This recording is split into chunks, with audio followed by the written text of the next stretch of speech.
Magandang gabi mga mare. So gabi yan mga mare. Ayan. So pagpasensya nyo na ako mare dahil nakalimutan ko na naman daw inumin ng gamot ko. Sabi ng aking asawa. Kasi pag nakikita niya akong sumasayaw-sayaw na ganyan. Ayan. So yun.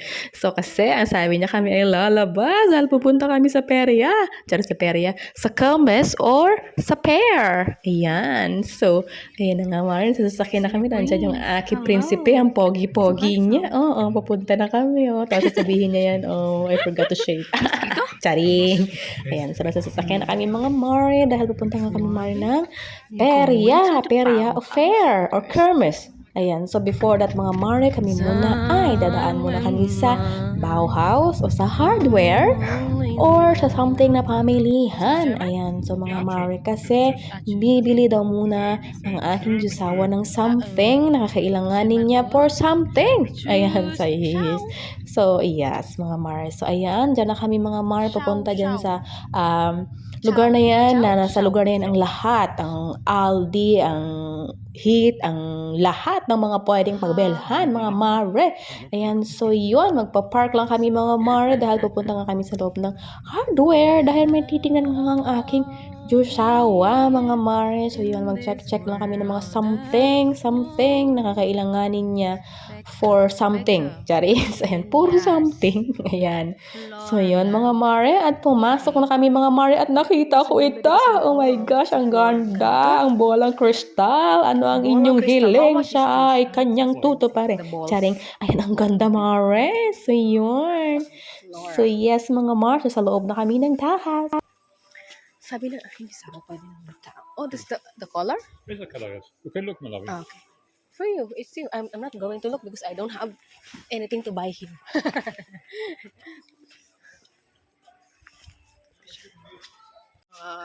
Food sa mga kakahuyan, guys. Ito yung mga presyo ng mga ano nila.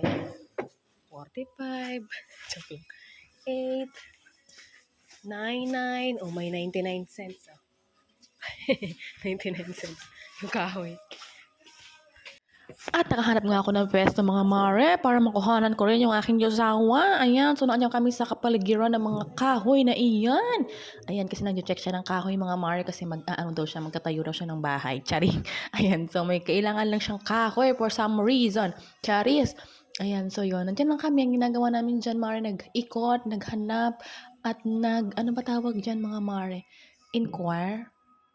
Charis.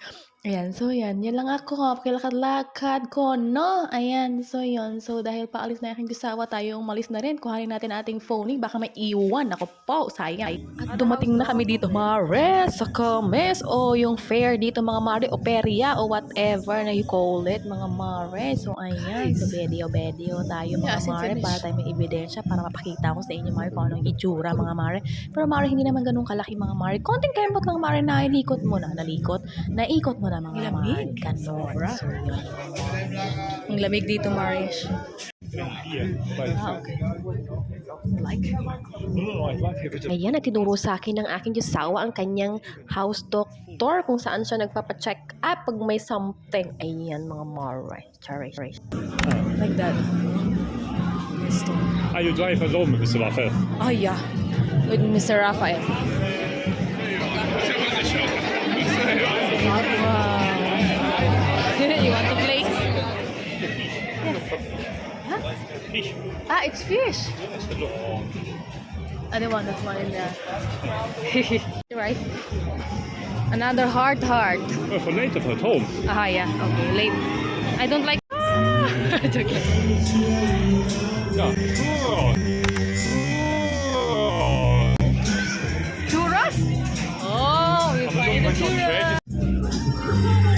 Churros. Yeah, how many?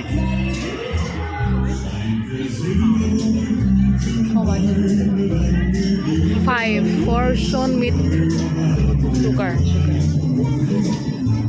Ito kami sa churros. Gulo ng buko ang hangin-hangin. That's the churro store.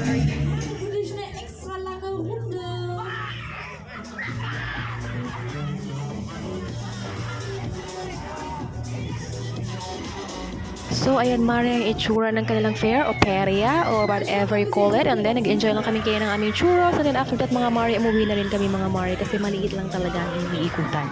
Ayan, so close na sila ng 10. Ayan, so thank you Mare for watching.